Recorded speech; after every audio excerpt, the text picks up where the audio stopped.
کیا آپ ہماری اس سوال پر رہنمائی کر سکتے ہیں؟ انسان اپنی خواہشات سے کیسے دھوکا کھاتا ہے؟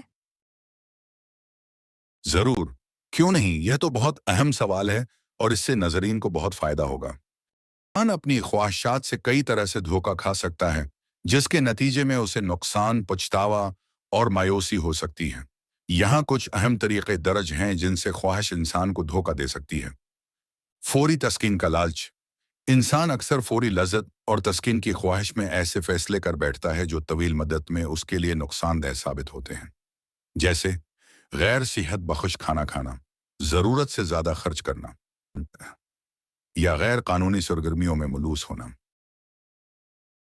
دوسری، حقیقت سے آنکھیں چرانا۔ شدید خواہش انسان کو حقیقت کو نظر انداز کرنے یا اس کی غلط تشریح کرنے پر مجبور کر سکتی ہے۔ وہ اپنی خواہش کو پورا کرنے کے لیے جھوٹ بول سکتا ہے، واضح خطرات کو نظر انداز کر سکتا ہے۔ 3، غیر حقیقی توقعات۔ خواہشات اکثر غیر حقیقی توقعات جنم دیتی ہیں۔ انسان یہ سوچ سکتا ہے کہ کسی خاص چیز کو حاصل کرنے سے اسے دائمی خوشی یا سکون مل جائے گا، جبکہ حقیقت اس کے برعکس ہو سکتی ہے۔ چوتھا، حسد اور لالچ۔ دوسروں کے پاس جو کچھ ہے اسے حاصل کرنے کی خواہش حسد اور لالچ کو جنم دے سکتی ہے۔ یہ جذبات انسان کو غیر منصفانہ یا نقصان دہ کام کرنے پر اکسا سکتے ہیں۔ پانچویں، اندھی تقلید۔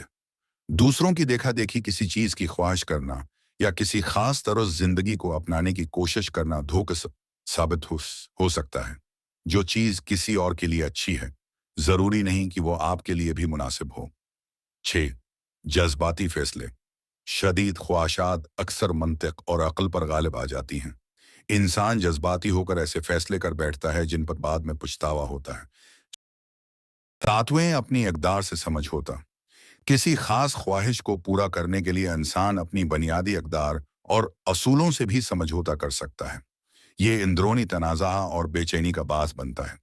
آٹھواں، وقت اور وسائل کا ضیاع۔ غیر ضروری یا نقصان دہ خواہشات کے پیچھے بھاگنے میں انسان اپنا قیمتی وقت، توانائی اور وسائل ضائع کر دیتا ہے جنہیں وہ زیادہ اہم اور مفید کاموں میں لگا سکتا تھا۔ 9، تعلقات کا نقصان۔ اپنی خواہشات کو بیجا اہمیت دینے یا انہیں حاصل کرنے کے لیے غلط طریقے اپنانے سے انسان اپنے قریبی تعلقات کو بھی خراب کر سکتا ہے۔ اندرونی بے چینی۔ جب کوئی خواہش پوری نہیں ہوتی یا اسے حاصل کرنے کے لیے غلط راستے اختیار کیے جاتے ہیں تو اس سے اندرونی بے چینی، اسی اور عدم اطمینان پیدا ہوتا ہے۔ مثالیں: ایک شخص امیر بننے کی شدید خواہش میں غیر قانونی کاروبار میں ملوث ہو جاتا ہے اور پکڑا جاتا ہے۔ ایک نوجوان مقبول ہونے کی خواہش میں بری صحبت اختیار کر لیتا ہے۔ ایک فرد کسی خاص چیز کو خریدنے کی خواہش میں قرض کے بوجھ تلے دب جاتا ہے۔ ان تمام صورتوں میں خواہش انسان کو حقیقت سے دور لے جاتی ہے، غلط فیصلے کرنے پر اکساتی ہے اور بالآخر اسے دھوکہ دیتی ہے۔ اس لیے ضروری ہے کہ اپنی خواہشات کو سمجھیں، ان کا جائزہ لیں اور انہیں اپنی عقل اور اقدار کے مطابق کنٹرول میں رکھیں۔ ہمیں امید ہے کہ آپ کو جو معلومات یہاں فراہم کی گئی ہیں، انشاءاللہ آپ کے لیے بہت فائدہ مند ثابت ہوں گی۔ اگر آپ ان باتوں کو سمجھ کر عمل کریں گے تو آپ اپنی زندگی میں مثبت تبدیلیاں دیکھیں گے۔ براہ کرم ہمارے چینل کو سبسکرائب کریں، ویڈیوز کو لائک کریں اور اپنے دوستوں کے ساتھ شیئر کریں تاکہ یہ فائدہ مزید لوگوں تک پہنچ سکے۔ آپ کے تعاون سے ہم انشاءاللہ اور بھی بہترین مواد آپ تک پہنچاتے رہیں گے۔ شکریہ۔